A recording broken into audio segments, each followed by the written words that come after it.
अंतर्राष्ट्रीय योग दिवस पर देश में टीकाकरण का वर्ल्ड रिकॉर्ड बना है। सोमवार को 80 लाख से ज्यादा लोगों का टीकाकरण हुआ।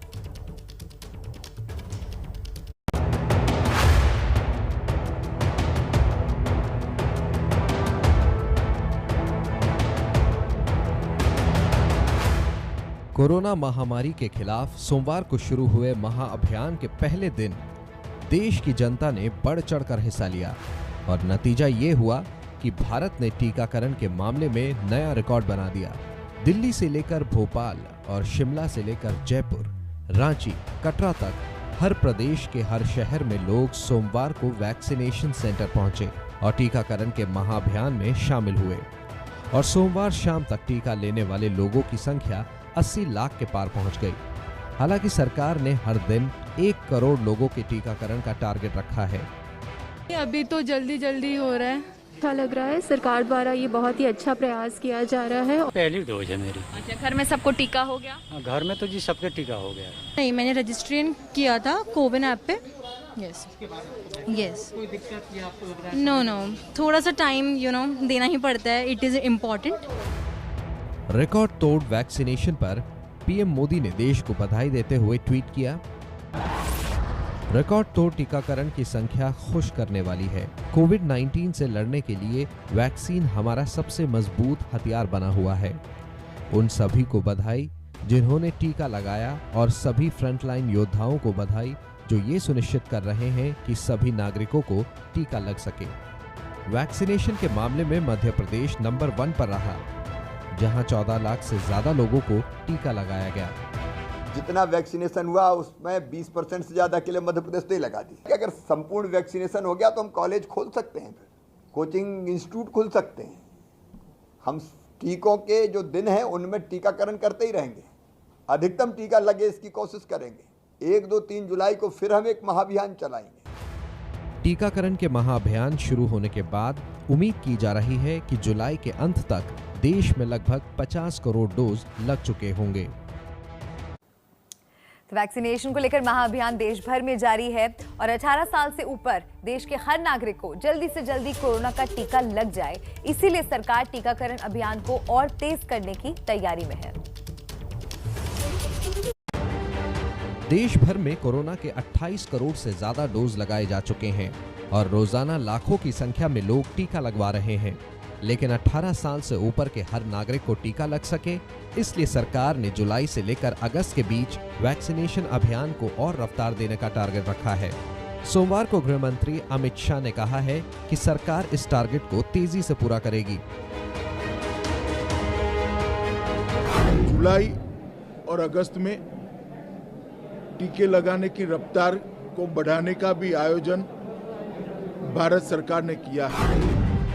जानकार पहले ही चेता चुके हैं कि कोरोना की तीसरी लहर अगले 6 से 8 हफ्तों के बीच दस्तक देगी। मतलब सितंबर तक कोरोना की तीसरी लहर का आना बिल्कुल तय माना जा रहा है। इसलिए सरकार की कोशिश है कि सितंबर से पहले देश की बड़ी आबादी को टीके का सुरक्षा कवच दे दिया जाए। ऐसा इसलिए भी जरूरी है क्योंकि स्टडी में ये बात भी साबित हुआ है कि टीकाकरण के बाद कोरोना से होने वाली मृत्यु दर में कमी आई है और अस्पतालों पर भी बोझ कम हुआ है। हालांकि मध्य प्रदेश और कर्नाटक की कोशिश काबिले तारीफ है, लेकिन ये दोनों राज्य अपने इस रिकॉर्ड को कायम रखने के लिए और क्या कुछ करने वाले हैं, इसी पर अपडेट के साथ भोपाल से जुड़ रहे हैं मेरे सहयोगी ब्रजेश राजपूत और बेंगलुरु से पिंकी राजपुरोहित। ब्रजेश, सबसे पहले आपके पास आ रही हूँ। मध्य प्रदेश पहले पायदान पर रहा, क्या लग रहा है आपको, ऐसी क्या खास तैयारियां थी और बाकी राज्य क्या सीख सकते हैं मध्य प्रदेश से? देखिए, मध्य प्रदेश में जो कल का आंकड़ा जो हम लोगों के पास देर रात तक आता रहा वो था 16,73,000, यानी कुल 14 घंटे वैक्सीनेशन हुआ। 14 घंटे में 16 लाख लोगों को वैक्सीन लगी, यानी कि हर घंटे 1 लाख लोगों से ज़्यादा। जो मध्य प्रदेश के 52 जिले हैं और हर जिले में 100% से ज़्यादा 112, 113, 115% तक वैक्सीन लगी। कई जिलों में तो वैक्सीन खत्म हो गई। दरअसल मध्य प्रदेश सरकार ने जो एक स्ट्रेटजी अपनाई थी कि बिल्कुल ऐसी तैयारी की गई थी कि जैसे मतदान का दिन हो। ये जो मेरे पीछे वैक्सीनेशन सेंटर है जो अभी कुछ देर बाद खुल जाएगा यहाँ पे, तो उस सेंटर, हर सेंटर में ऐसा माहौल तैयार किया गया, ऐसा माहौल बनाया गया था जैसे कोई मतदान का दिन हो। वहाँ लोगों का स्वागत किया जा रहा था। मतदान केंद्रों जैसे वैक्सीनेशन सेंटर को सजाया गया था, लोगों को घरों से लाया जा रहा था, लोगों के लिए व्यवस्था की गई थी, बुजुर्गों को लाने के लिए पूरे लोगों को मोबिलाइज किया गया था और बड़े पैमाने पूरी ताकत झोंकी गई थी कि ज़्यादा से ज़्यादा लोग आएँ।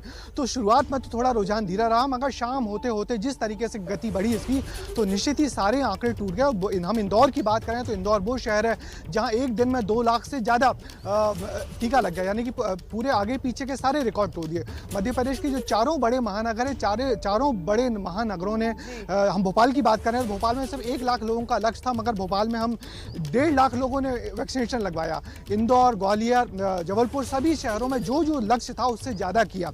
अब सरकार की स्ट्रेटजी है कि ये जो हमारी स्पीड है इसको और आगे बढ़ाया जाए। मध्य प्रदेश में अब तक कल का जो वैक्सीनेशन का आंकड़ा है, कुल मिला के 25% आबादी को वैक्सीनेटेड किया जा चुका है और आने वाले दिनों में 1 जुलाई, 2 जुलाई और 3 जुलाई को एक ऐसा ही बड़ा अभियान फिर चलाया जाएगा जिससे ज़्यादा से ज़्यादा बड़ी आबादी वैक्सीनेटेड की तारीफ है, क्योंकि जो एक्सपेक्टेशन से उससे 1.5 गुना ज्यादा लोगों को अगर डोज दी जाती है और इसी तरीके से इस रिकॉर्ड को अगर आगे भी कायम रखा जाता है तो बहुत जल्द बहुत सारे लोगों को वैक्सीन दे दी जाएगी। पिंकी का रुख करना चाहूंगी, बेंगलुरु से हमारे साथ जुड़ी हुई है पिंकी। कर्नाटक की भी तारीफ हो रही है, दूसरे पायदान पर है, क्या कुछ तैयारियां हैं इस रिकॉर्ड को आगे भी मेंटेन रखने के लिए? बिल्कुल प्रतिमा, कल पूरी तरह से जो है कर्नाटका सरकार तैयार थी वैक्सीनेशन को लेकर, क्योंकि इससे पहले जिस तरह से सेट किया गया था टारगेट, लेकिन वैक्सीन ना होने के कारण वो पूरा नहीं हो पाया था। तो कल जिस तरह से एक टारगेट सेट किया था उसके 2.5 गुना ज़्यादा जो है वैक्सीनेशन कल लगी है। सीधे तौर पर अब सरकार की यही कोशिश होगी कि इस पूरे रिकॉर्ड को जो आगे बरकरार रखे और यही कारण है कि लगातार सरकार जो ये सुनिश्चित कर रही है कि वैक्सीन का भरपूर स्टॉक जो है वो ज़रूर देखने को मिले। आपको बता दें कि इन 10 लाख प्लस कल वैक्सीन जो लगी है उसमें से 9.76 लाख जो है वो 18 प्लस के एज ग्रुप को लगी है, वहीं 76,000 वैक्सीन जो है वो 45 प्लस एज ग्रुप को लगी है। यानी सीधे तौर पर लोगों को लगातार अवेयर किया जा रहा है और कर्नाटका में वैक्सीन को लेकर जो है लगातार, क्योंकि लोग हर बार डिमांड जो काफी देखी जा रही थी, क्योंकि लोग यहाँ पर काफी अवेयर है, तो ऐसे में सरकार के सामने भी ये चुनौती थी कि जल्द से जल्द जो है इस टारगेट को पूरा किया जाए। हम भी यही करते हैं ब्रजेश, पिंकी, की ये जो उत्साह है वैक्सीनेशन को लेकर ये आगे भी जारी रहे। बहुत शुक्रिया इन तमाम अपडेट्स के लिए, आगे भी आपका रुख करते रहेंगे। कोरोना को लेकर आईआईटी कानपुर ने एक स्टडी की है। इस स्टडी में एक बेहद ही परेशान करने वाला अनुमान सामने आया है। कोरोना की दूसरी लहर धीरे धीरे शांत पड़ रही है, संक्रमण के आंकड़े कम हो रहे हैं और इसी वजह से अब ज्यादातर राज्य अनलॉक हो चुके हैं। लेकिन आईआईटी कानपुर की स्टडी के मुताबिक एक बड़ा खतरा अब भी बरकरार है, जिसका असर सितंबर से अक्टूबर के बीच में दिख सकता है। स्टडी के लिए आईआईटी कानपुर ने 3 सिनेरियो यानी परिदृश्य चुने हैं। पहले परिदृश्य के मुताबिक ये माना गया है कि 15 जुलाई तक पूरा देश अनलॉक हो चुका है और ऐसे में तीसरे लहर के अक्टूबर में आने का अनुमान है। हालांकि राहत की बात यह है कि इस परिदृश्य में संक्रमण दर कम होने का अनुमान है। दूसरे परिदृश्य में ये भी माना गया है कि देश में सब कुछ सामान्य चल रहा है, लेकिन वायरस म्यूटेट करता है, यानी अपना स्वरूप बदल लेता है। तो इस परिदृश्य में तीसरी लहर सितंबर में ही आ जाएगी और संक्रमितों की संख्या दूसरी लहर से भी ज्यादा होगी। तीसरे परिदृश्य में ये माना गया है कि अगर सरकारें सख्ती करती हैं, लोग नियमों का पालन करते हैं, तो इस स्थिति में तीसरी लहर को अक्टूबर के आखिर तक टाला जा सकता है और ऐसा हुआ तो संक्रमण के आंकड़े दूसरी लहर से कम होंगे। कुल मिलाकर कोरोना की तीसरी लहर और उसका कहर इस बात पर निर्भर है कि लोग कितने जागरूक और सरकार कितनी सख्त है।